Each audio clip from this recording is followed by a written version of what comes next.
तो बिहार का भी सियासी पारा लगातार गरमाया हुआ है और लगातार इसके पहले हमने भाषणों में बयानबाजी का दौर देख रहे हैं। तमाम तरीके से लगातार वार पलटवार देखने को मिल रहे हैं। लेकिन बिहार की इन 5 सीटों पर क्या कुछ सियासी समीकरण है, क्या कुछ तस्वीर सियासी रूप से नजर आएगी, इसी पर हम चर्चा करेंगे। तमाम मेहमान हमारे साथ जुड़ गए हैं। तारुफ आपको उनसे करा देते हैं। भारतीय जनता पार्टी से प्रवक्ता अमरीश कुमार सिंह हमारे साथ जुड़ गए हैं। बहुत स्वागत है अमरीश जी आपका स्वदेश न्यूज में। साथ ही आरजेडी से संजय सिंह यादव हमारे साथ जुड़ गए हैं। बहुत स्वागत है आपका। इसके अलावा जेडीयू प्रवक्ता अरविंद पासवान हमारे साथ जुड़ गए हैं। बहुत स्वागत है आपका। और साथ ही कांग्रेस नेता बिहार से प्रोफेसर देवराज सुमन हमारे साथ जुड़ गए हैं। बहुत स्वागत है आपका। और साथ ही वरिष्ठ पत्रकार संतोष सहाय जी हमारे साथ जुड़ गए हैं। संतोष जी बहुत स्वागत है आपका।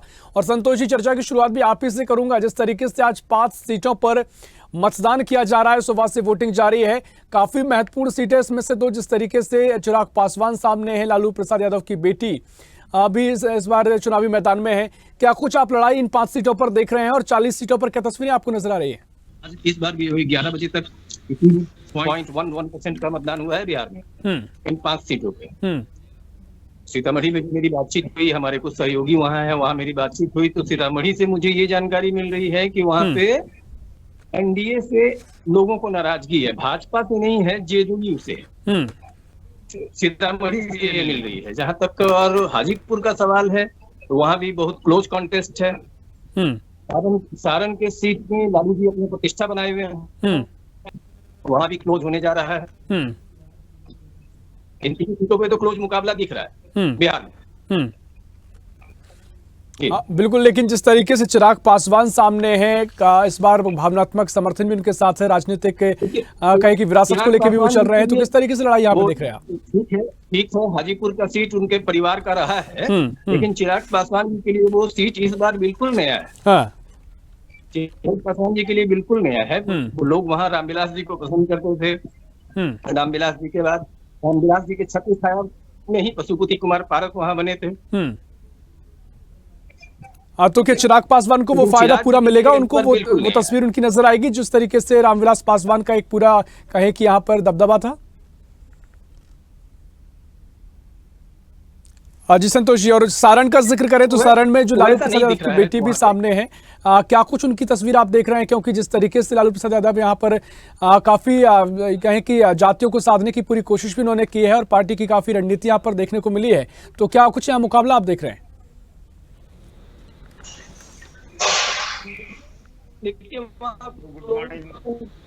लालू यादव जी को एक अच्छा राजनीतिज्ञ तो माना ही जाता है। राजनीति पकड़ है, क्षेत्र पे उनकी पकड़ है, तो लालू यादव जी वहाँ कुछ ना कुछ कमाल तो कर ही सकते हैं। और लालू जी की प्रतिष्ठा भी है, वो सारण में लालू जी की प्रतिष्ठा दांव पे लगी। ठीक है संतोष जी, एक आखिरी महत्वपूर्ण सवाल है कि क्या कुछ मुद्दे बिहार में इस बार चलने वाले हैं लोकसभा चुनाव में? कौन कौन से वो मुद्दे हैं जिनको ध्यान में रखकर जनता वोट कर रही है? देखिए, सीधी बात है, बिहार में इस बार आम जन से जरा मुद्दा कुछ नहीं आ रहा है, सिवाय आरक्षण होगा तो ये होगा तो वो होगा। आरक्षण, लालू जी मुसलमानों को आरक्षण दे देंगे, अरे दे देंगे तो ये है।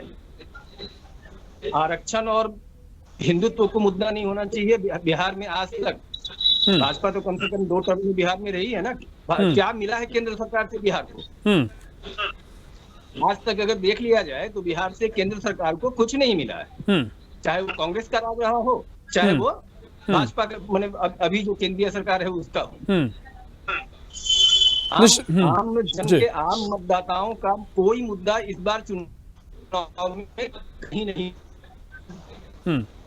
निश्चित तौर पर देखना भी महत्वपूर्ण होगा जनता ने क्या कुछ मनमाया है, किन मुद्दों को ध्यान में रखकर मुद्दे को लेकर जनता वोट कर रही है। चर्चा को हम आगे बढ़ाएंगे। अमरीश जी, मैं आपके पास आ रहा हूं। देखिए, भारतीय जनता पार्टी ने तो पीएम मोदी के नेतृत्व में पटना में ऐतिहासिक रोड शो भी किया, यहां पर सभाएं भी की, और जिस तरीके से अब दावा आप कर रहे हैं, क्या कुछ स्थिति आज की 5 सीटों पर कितने आश्वस्त आप नजर आ रहे हैं और 40 सीटों में से इस बार कितने आ रहे हैं? क्योंकि एनडीए में 39 सीट तो आपके पास ऑलरेडी है, जिस तरीके से पिछला लोकसभा चुनाव रहा था। देखिए, सबको मेरा नमस्कार जी। और निश्चित रूप से हम लोग बहुत आशावान हैं और बिहार में 40 की 40 सीट एनडीए गठबंधन जीत रही है और देश में फिर से भारत की जनता फिर से प्रधानमंत्री के रूप में मोदी जी को स्थापित करने वाले हैं। और जहां तक बिहार में 5 सीट की बात है, हाजीपुर सीट की बात है, तो निश्चित रूप से ये प्रतिष्ठा का विषय जरूर है। लेकिन ये सीट चिराग पासवान जी बड़े अंतर से जीत रहे हैं और बिहार की राजनीति में एक बहुत बड़ी जीत ये दर्ज करने वाले हैं। अमरीश जी, कहा भी जा रहा है कि चिराग पासवान एकदम नया चेहरा है, वो मुकाबला जरूर यहाँ पर टक्कर का चुनौती आपको होगी, क्योंकि नया चेहरा है जो रामविलास पासवान जी का दबदबा था। हाँ, हाजीपुर के लिए नया है, लेकिन बिहार की पॉलिटिक्स में और देश की पॉलिटिक्स में चिराग पासवान नए नहीं है। 2 बार वो जमुई को एज एमपी रिप्रेजेंट कर चुके हैं। जमुई में उन्होंने बहुत ही अच्छा काम किया है, इसीलिए राजनीति से वो नए नहीं है। भले वो पहली बार हाजीपुर सीट से लड़ रहे हैं, लेकिन वो बिहार की राजनीति में या देश की राजनीति में नहीं है। 2 बार वो 10 साल एमपी रह चुके हैं। और जहां तक सारण की बात है, तो इससे पहले भी लोग वहां अपनी जोर आजमाइश कर चुके हैं और पूरी तरह हारे हैं। इसीलिए सारण से भी भारतीय जनता पार्टी के एनडीए समर्थित उम्मीदवार जीत रहे हैं। 5 की 5 सीट एनडीए जीत रही है और भारतीय जनता पार्टी के सहयोगी दल इसमें अपना भरपूर साथ और सहयोग करके ये लोग फिर से नरेंद्र मोदी। अमरीश जी, विपक्षी दल कह रहे हैं कि सारण और सीतामढ़ी में कड़ी चुनौती है और कहीं ना कहीं बीजेपी को ये सीटें हाथ नहीं आएंगी। देखिए, जब राजनीति है और जब चुनाव है, चुनौती तो हर चीज पे है। सीतामढ़ी और सारण के सीट पे नहीं, 542 सीट पे एनडीए की उम्मीदवार चुनौती का सामना कर रहे हैं और उसी चुनौती में सफल होते भारी अंतर से वो विजय होंगे और पूर्ण बहुमत की सरकार फिर से एनडीए की दिल्ली में बनने वाली है। ठीक है, देखिए आपने महत्वपूर्ण दावा किया है, लगातार ही हम भाषणों में भी देख रहे हैं। चर्चा को आगे बढ़ाएंगे। संजय सिंह यादव जी, मैं आपके पास आ रहा हूं। देखिए, ये भारतीय जनता पार्टी और एनडीए तो यहां पर दावा कर रही है कि पिछली बार 39 थी, इस बार 40 की 40 आएंगी। उसका जमीनी आधार भी है, क्योंकि अगर 39 सीटें बीजेपी ने एनडीए ने पिछली बार जीती थी, तो ये दावा कुछ बहुत बड़ा दावा नजर नहीं आता है। कहीं ना कहीं अपने पिछले आधार जो भी परिणाम थे उसके आधार पर ही ये दावा किया जा रहा है। लेकिन क्या कुछ विपक्षी गठबंधन का दावा है, क्या कुछ आरजेडी का दावा है, उसका आधार क्या है? दावा कर रहे हैं एक मिनट साहब, पूरी तरह फर्जी दावा। और मैं आपको बता दूं, इस बार पूरे देश में एनडीए गठबंधन के सीटों में काफी कमी आ रही है और बिहार में हमारा आरजेडी और महागठबंधन कांग्रेस कम्युनिस्ट के साथ जो है, हम लोग 25 के आसपास सीट जीतने जा रहे हैं। मैं फर्जी दावे में विश्वास नहीं करता। फॉर्मूला बता दीजिए संजय जी, क्या फॉर्मूला आपके पास है? फॉर्मूला तो हमारा स्पष्ट है। पूरे देश में तेजस्वी जी ने जो 17 महीने में 5 लाख युवाओं को रोजगार दिया है, जो हमने आरक्षण की सीमा बढ़ाई है, ये सबसे बड़े मुद्दे हैं आज के डेट में। और हमारा नेता जो आदरणीय तेजस्वी यादव है, वो वर्तमान समय में इस देश के अंदर जितने भी युवा नेता हैं उसमें काफी आगे है और ये भविष्य के पीएम मटेरियल भी हमारे तेजस्वी यादव। पटना में ऐतिहासिक रोड शो पीएम मोदी का हुआ है, बड़ी हुंकार भरी ये चुनौती दी है कि इस बार और भी ज्यादा जो एक सीट बची हुई थी वो भी 40 की 40 एनडीए के पास आएंगे। भाई 500 रुपये में भीड़ को बुला करके एनडीए रोड शो में भीड़ जुटाते हैं।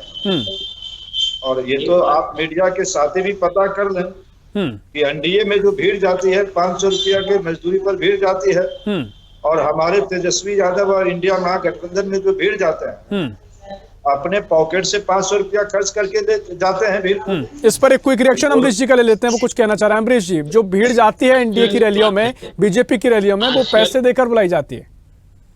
आश्चर्य की बात है कि पिछली बार इनका सुपड़ा साफ हो गया था लोकसभा चुनाव में, और फिर भी ये कैसे और खोखले दावे कर रहे हैं। हमको लगता है कि फिर से ये लोग बोल रहे हैं, फिर से इनके स्टेटमेंट को इन लोगों को सोचना चाहिए और फिर से जो इनकी राजनीतिक सोच समझ है, फिर से इनको बैठ के अच्छे से विचार करना चाहिए। बिल्कुल संजय सिंह जी, जो 25 सीट का दावा आप जरूर कर रहे हैं, लेकिन वाकई में कुछ ऐसा आधार जो वाकई में जो दर्शक आपको देख रहे हैं, क्योंकि 39 सीट अगर एनडीए के पास थी तो वो 40 का कर रहे हैं, तो आसपास का आधार है, दावा है।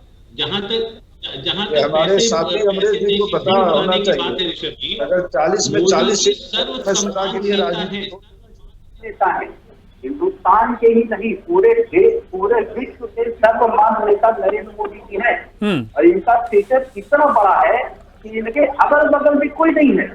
और आश्चर्य है कि जो सीट से जिनका पांव क्षेत्र अपने क्षेत्रीय पार्टी के नेता, जिनको लोकसभा में एक सीट का भी स्ट्रेंथ नहीं है, वो लोग पूरे देश का दावा करते हैं, पूरे देश की राजनीति के परिदृश्य बदलने की बात करते हैं। अरे पहले आप जहाँ पे हैं वहाँ तो आप अपने पार्टी को और अपने राज्य को संभालिए, वहाँ तो आपसे संभल नहीं रहा है और पूरे देश और विश्व की बात आप लोग कर रहे हैं। ठीक है संजय जी, ठीक है अमरीश जी, ठीक है, आपने अपनी बात रखी संजय जी। जो भी राजनीति, जैसे भी जो इनका राजनीति समीकरण है या जो राजनीति इनकी सोच समझ है, इनको बढ़िया से विचार विमर्श करके फिर कोई स्टेटमेंट। ठीक है संजय जी, प्रधानमंत्री मोदी विश्व के नेता हैं और उनकी जो रैलियों में सभाओं में लोग पहुंचते हैं उस पर आपको ध्यान देकर ही बयान देना चाहिए, ऐसी बात कह रहे हैं अमरीश जी। मोहल्ले के नेता बन गए। प्रधानमंत्री का स्तर ये होता है, प्रधानमंत्री के भाषा का स्तर कितना गिरा हुआ है? वो मंगलसूत्र की बात करते हैं, हिंदुस्तान पाकिस्तान, वो मुद्दे की बात कहाँ करते हैं? कहाँ गया 2 करोड़ रोजगार, कहाँ गया 15 लाख रुपया? अरे अपने अंधभक्त के द्वारा वो विश्व के नेता बन जाए, उसे क्या फर्क पड़ता है? आज तक कोई प्रधानमंत्री का स्तर, इतना नीचे स्तर का प्रधानमंत्री इस देश में ना हुआ था और ना होगा। इस प्रधानमंत्री की कोई भाषा की गरिमा है क्या? एक प्रिंसिपल है, ये गली मोहल्ले का नेता है, प्रधानमंत्री प्रधानमंत्री का जो स्तर होना चाहिए वो स्तर है ही नहीं इसके पास। तेजस्वी यादव अकेला तेजस्वी यादव प्रधानमंत्री को रात्रि विश्राम करवा रहा। देखिए संजय जी, लेकिन जिस तरीके से प्रधानमंत्री मोदी को लेकर अगर जब जब विपक्ष ने निजी टारगेट किया है, निजी तौर पर बयानबाजी दी है, नुकसान उठाना पड़ा है विपक्ष को। क्या वो रोजगार नहीं है? सिर्फ सरकार की नौकरी ही रोजगार होती है? पिछले 70 साल से इन लोगों को रोजगार नजर नहीं आया, कुछ नहीं नजर आया। ठीक है, ठीक है, एक एक करके अमरीश जी आपने अपनी बात रख ली है, संजय जी कुछ बात अपनी कह रहे हैं, चर्चा को मैं आगे बढ़ाऊंगा। जब हिंदुस्तान की इकोनॉमी जब फ्रेजाइल 5 में थी, उस टाइम इन लोगों को रोजगार नहीं नजर आया। आज हम लोग परमानेंट, हिंदुस्तान की 5th इकोनॉमी है, परमानेंट 5th इकोनॉमी है, फ्रेजाइल 5 हम लोग नहीं है, हम लोग इसके ऊपर नहीं। ठीक है, ठीक है, ठीक है, परमानेंट 5 ठीक है अमरीश जी है। और अगली बार हम 3री इकोनॉमी बनने वाले हैं। इन लोग को ये नजर नहीं आएगा। ठीक है संजय जी, जल्दी से कोई करेक्शन चर्चा को आगे बढ़ाऊंगा। चढ़ा है, परिवारवाद का चश्मा चढ़ा है, इन लोग के ऊपर भ्रष्टाचार का चश्मा चढ़ा है, और इन लोग की राजनीति सिर्फ स्वहित के लिए है। देश भाड़ में जाए, इन लोग को इससे कोई मतलब ठीक है, नहीं। ठीक है, ठीक है अमरीश जी, ठीक है अमरीश जी, अपने फायदे के लिए, अपने बैंक अकाउंट को भरने के लिए राजनीति करते हैं। देश और दुनिया से लोग कोई लेना देना नहीं। ठीक है, ठीक है अमरीश। संजय जी देखिए, जल्दी से अपनी बात रखिए और परिवारवाद का बड़ा आरोप लगाते आए हैं, तो वाकई में इस बार आपने लालू प्रसाद यादव की बेटी को टिकट दिया है, उससे पहले उनकी पत्नी यहाँ से प्रत्याशी रही, सांसद रही, तो क्या कुछ जो परिवारवाद को लेकर आपकी प्रतिक्रिया? परिवारवाद किस पार्टी में? बिहार में सम्राट चौधरी परिवारवाद का उपज है, रविशंकर परिवार का उपज है, नितिन नवीन परिवार का उपज है। अरे पूरे देश में जितने परिवार भाजपा वाले हैं उस सबके बेटा बेटी तो चुनाव लड़ रहे हैं। सिर्फ लालू यादव परिवार किस बात? परिवारवाद सभी पार्टी में है, परिवार टिकट पूरा नहीं दिया गया कि परिवारवाद करके राजनीति में आगे आ रहा है। भारतीय जनता पार्टी के मापदंड पे जो लोग खड़े उतरते हैं, उन लोगों को ही राजनीति में भारतीय जनता पार्टी के द्वारा टिकट दिया जाता है, उन्हीं लोग को चुनाव लड़वाया जाता है। अब अगर परिवार का एक आदमी सक्षम है तो क्यों नहीं वो लड़ेगा? लेकिन आप बोलिए कि हर आदमी परिवार। ठीक है, ठीक है, देखिए अमरीश जी आपने अपनी बात रखी, संजय जी आपने अपनी बात रखी, चर्चा को हम आगे बढ़ा रहे हैं। यहाँ पे जो पूर्व मुख्यमंत्री है, इनके बेटा बेटी ही परिवार सक्षम है। ठीक है, ठीक है, ठीक है, जो कि विधानसभा या लोकसभा का चुनाव लड़े। अर्थव्यवस्था को बढ़ाने की बात करो, हाँ ठीक है देखिए, विकास के मुद्दे पर कितनी बात होती है वो तो हम देखते आए हैं, क्योंकि जैसे चुनाव नजदीक आते हैं धार्मिक एजेंडा शुरू हो जाता है, हिंदू मुसलमान होने लगता है, उस पर हम चर्चा करेंगे, चर्चा को आगे बढ़ाएंगे। अमरीश जी मैं आप पर लौट रहा हूँ, लेकिन सीधा अरविंद पासवान जी मैं आपके पास आ रहा हूँ। अरविंद पासवान जी देखिए, जिस तरीके से जेडीयू अब एनडीए का हिस्सा है और इससे पहले भी लोकसभा चुनाव में साथ रहे आप, लेकिन इस बार किस तरीके से परिस्थितियां अलग बदली नजर आ रही हैं। कहा जा रहा है कि आरजेडी से आपने जो साथ छोड़ा है, दामन छोड़ा है, उसका नुकसान आपको इस बार होगा, जनता समझ चुकी है। जिस तरीके से लालू प्रसाद यादव है गठबंधन में साथ में है, वो राहुल गांधी उनके साथ तमाम तरीके से मजबूती के दावे कर रहे हैं, जेडीयू अपने आप को कहां देख रही है? भाजपा का कमल छाप लेके घूम रहे हमारे मुख्यमंत्री जी, प्रधानमंत्री जी।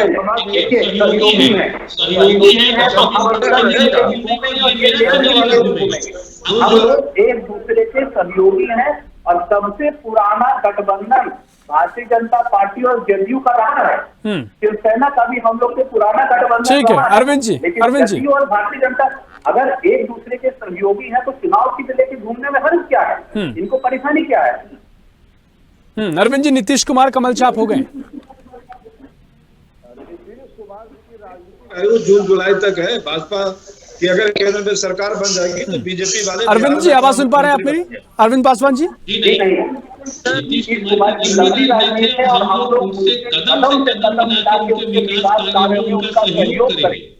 अरविंद पासवान जी मेरी आवाज आप तक पहुंच पा रही? नीतीश कुमार कमल छाप हो गए हैं, ऐसा आरजेडी कह रही है, तमाम तरीके से अपनी जो लगातार चर्चा है, आरोप कई लग रहे हैं। और क्या कुछ तस्वीर आप अपने आप को परिस्थिति में कहां देख रहे हैं, क्योंकि तमाम दावे आरजेडी और कांग्रेस का गठबंधन मिलकर कर रहा है? आप तो ये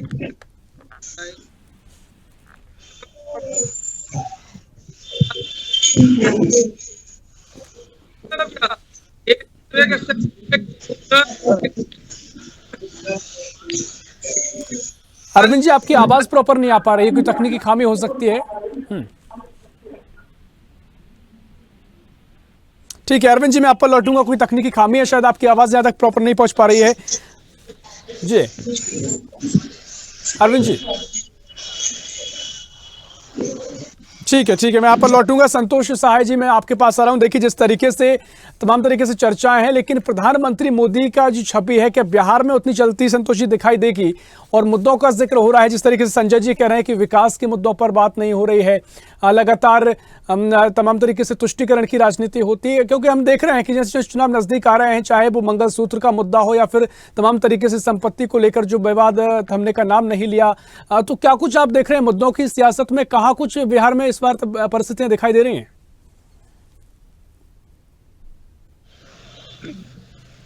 देखिए जो इस बार का जो मतलब जो चुनाव प्रचार चल रहा है ये अनावरण तो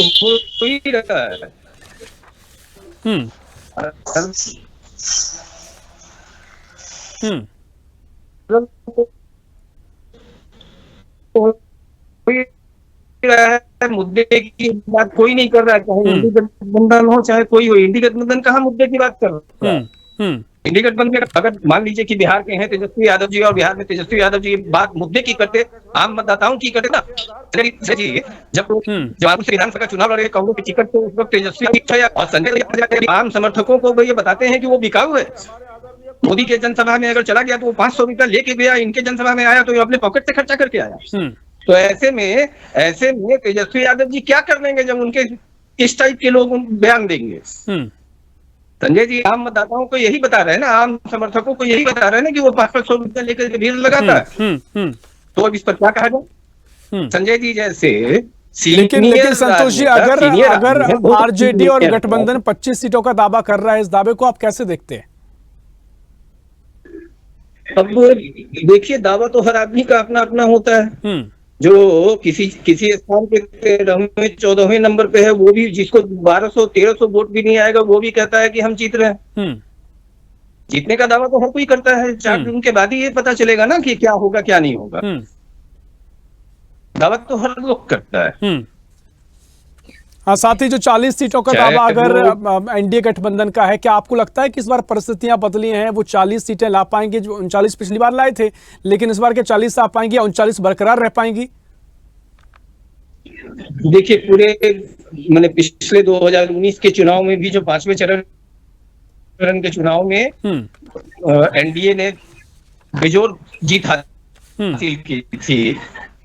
49 में 41 सीट एनडीए जीत के निकला था। पिछले 2019 की बात बता रहे हैं, अभी अब 2024 है, परिस्थितियां बदली हैं, इसमें कोई दो मत नहीं है। इस बार और बिहार में इस बार कई सीटों पर आमने सामने का टक्कर है। कई सीटों पर आमने सामने का टक्कर है। उसमें ये कहना, अभी ये कह देना कि कौन, हाँ दोनों अलग अलग दल हैं, दोनों अलग अलग अपना दावा तो करेंगे ही करेंगे। उनका दावा होगा कि 40 जीतेंगे, संजय जी दावा कर रहे हैं कि 25 जीतेंगे। हाँ, पिछले बार तो 39 बिहार में मिला ही था, लेकिन दुर्भाग्य ये रहा कि 39 मिलने के बाद, वो सरकार बनाने के लिए 39 बना, 39 मिलने के बाद भी बिहार को कुछ नहीं मिला। ये दुर्भाग्य रहा। ठीक है, हम चर्चा को तो क्या देंगे ये नहीं बता रहे हैं। निश्चित तौर पर क्या कुछ मिलेगा, और जिस तरीके से लगातार हम देखते हैं कि सियासी भाषणों में तमाम तरीके की बयानबाजी का दौर चलता है, लेकिन मुख्य मुद्दे हैं वो छूटते नजर आते हैं। अमरीश जी, मैं आपके पास आ रहा हूं। तमाम तरीके से भाषणों में हमने देखा कि तमाम तरीके से जो विवाद की स्थिति बनी, आरक्षण को लेकर लगातार सियासत गरमाई, कांग्रेस कह रही है, तमाम विपक्षी दल कह रहे हैं कि आप आरक्षण खत्म करना चाहते हैं, संविधान बदल देंगे, तो कहीं ना कहीं वो छवि आपको कहीं चुनौती के रूप में तो नहीं देख रहे हैं?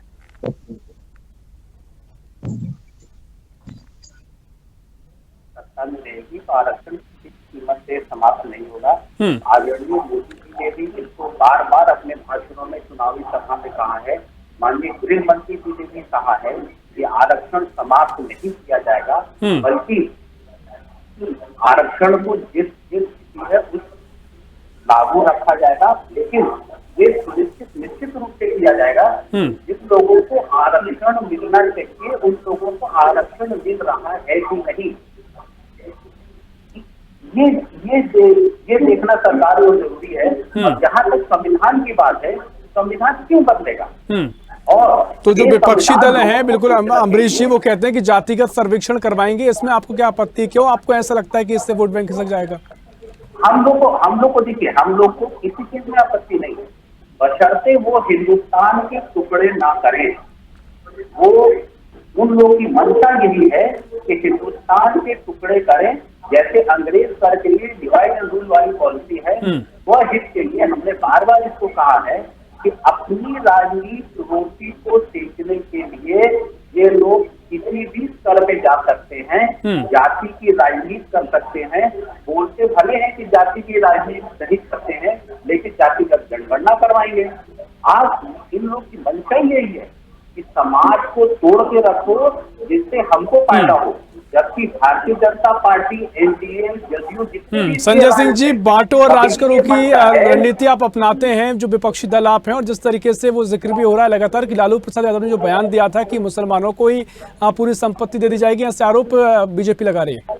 ये कांग्रेस ये सपोर्ट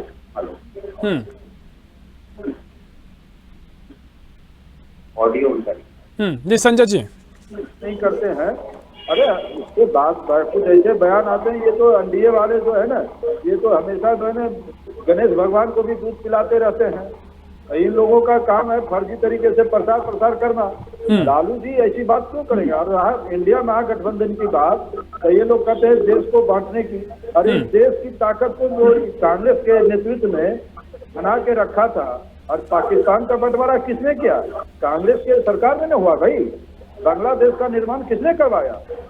ये तो भाजपा वाले पकड़ते बेंग हैं और कहते हैं मैं बड़ा मछली पकड़ लिया हूँ। अरे ये बेंग पकड़ने वाले दल है, ये जो ये इंटरनेशनल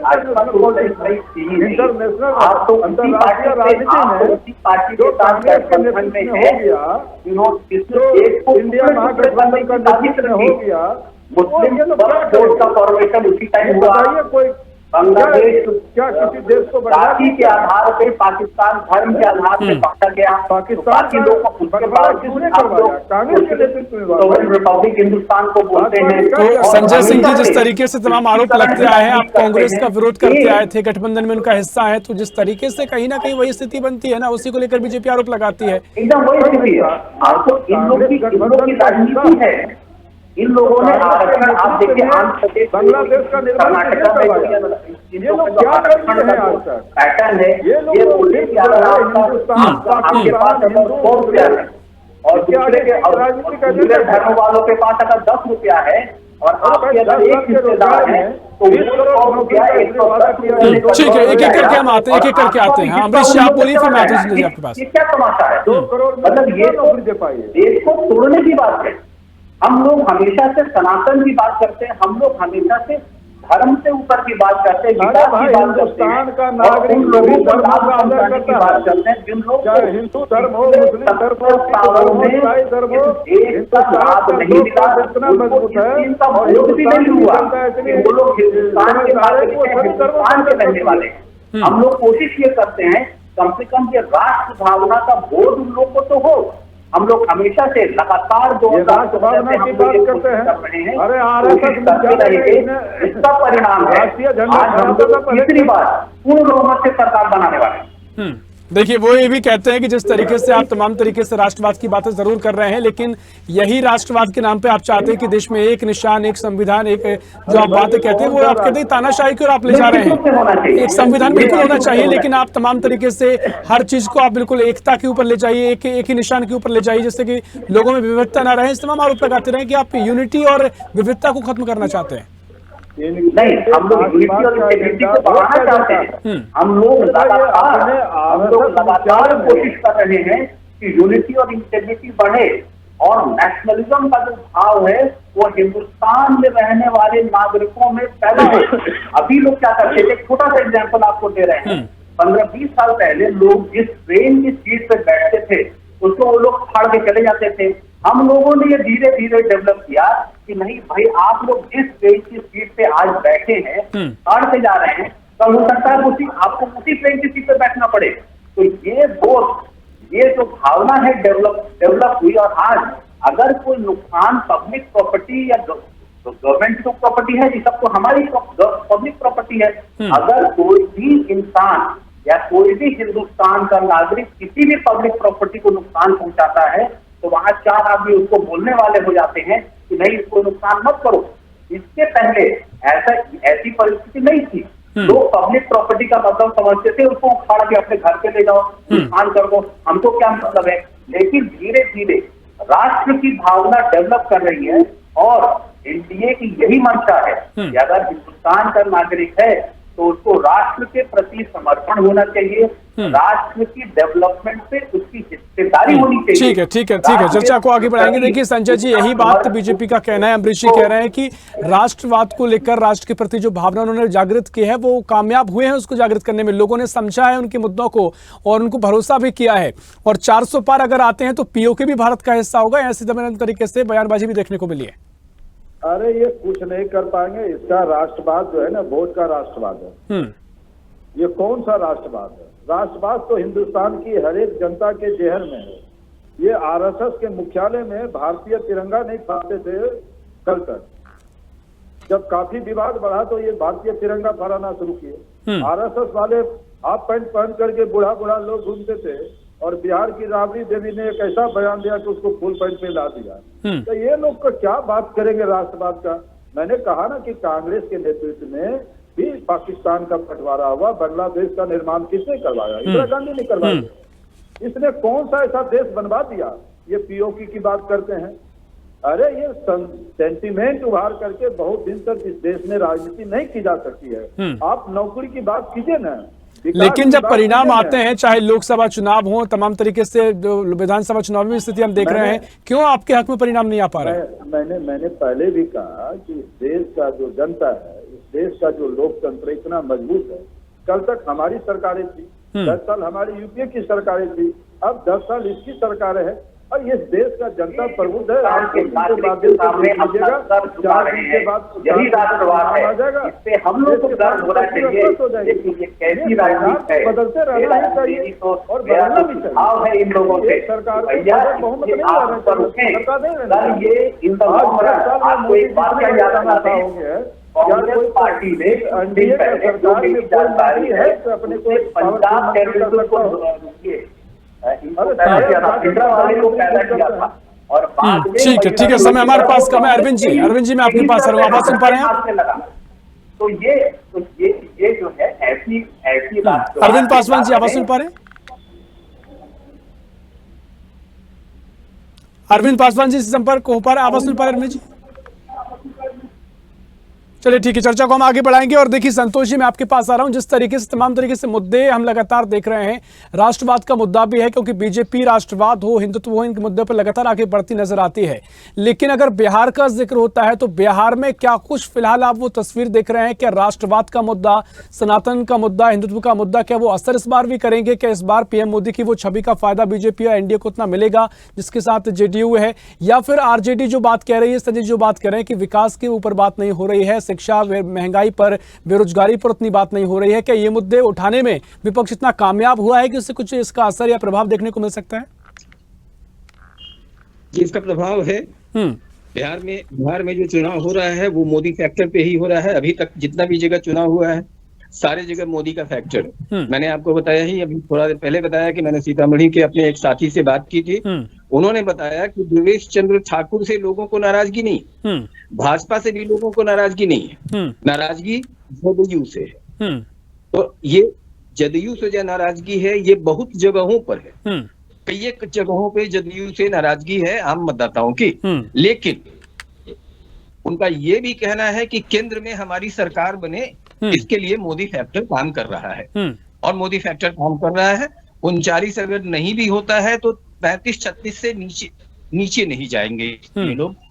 सीट लूज कर सकता है एनडीए पिछले वर्ष के मुकाबले, पिछले चुनाव के मुकाबले, लेकिन इस बार भी एक अच्छी खासी संख्या में बिहार से। संतोष जी, 2019 में अगर यादव वोट बैंक को छोड़ दिया जाए तो 71% ओबीसी जाति ने एनडीए को वोट किया था। तो क्या इस बार आपको लगता है कि जो ओबीसी फायदा है वो इस बार एनडीए को फिर से मिलेगा? क्या जेडीयू का समर्थन या जेडीयू के पास इतना वोट बैंक है अभी कि जो एनडीए को इतना फायदा दिला सकती है? देखिए, नीतीश जी का जो वोट बैंक है, जिसमें जो बाकी लोग आते हैं ओबीसी में, तो उनके वोट बैंक में तो दरार पड़ा ही पड़ा है। मुंगेर के चुनाव में ही पड़ गया है। मुंगेर में जो पिछले चौथे चरण में चुनाव हुआ, पिछले वर्ष भी जो ललन सिंह यहाँ से, राजीव रंजन सिंह जो जीत के गए थे, तो उसमें नीतीश जी का वोट बैंक बहुत काम आया था। लेकिन इस बार नीतीश जी के वोट बैंक में दरार है। पूरे बिहार में कमोबेश यही स्थिति है कि नीतीश जी के वोट बैंक में दरार है। और ये जो दरार है ये कहीं ना कहीं से इंडी गठबंधन को फायदा तो पहुंचा ही रहा है। लेकिन चूंकि मोदी फैक्टर एक बड़ा फैक्टर बना हुआ है, और ये जो राष्ट्रवाद का जो है, जिसको इंडी गठबंधन वाले छद्म राष्ट्रवाद बताएं या जो कुछ भी बताएं, ये राष्ट्रवाद का मुद्दा जो है ये सब जगह बिहार में देखने को मिल रहा है। निश्चित तौर पर क्या कुछ मुद्दे होंगे, कितने चलेंगे, सियासी रूप से तस्वीर हम आगे देखेंगे। समय हमारे पास इतना ही है। संतोष जी, आपको बहुत शुक्रिया चर्चा में शामिल होने के लिए। संजय जी, आपका बहुत शुक्रिया चर्चा में शामिल होने के लिए। अमरीश जी, आपका भी बहुत शुक्रिया। और तमाम तरीके से जो मेहमान हमारे साथ जुड़े सभी का बहुत शुक्रिया। जिस तरीके से लगातार चर्चा हो रही है और बिहार में जिस तरीके से सियासत भी इससे पहले गरमाई, लेकिन आज का 5वां चरण काफी महत्वपूर्ण है, क्योंकि 5वें चरण में 49 लोकसभा सीटों पर वोटिंग हो रही है। तमाम जो दिग्गज है वो भी लगातार वोटिंग करते नजर आए हैं। उन्होंने अपने मताधिकार का प्रयोग किया है। लोगों से भी अपील की गई है कि अपने मताधिकार का प्रयोग करें।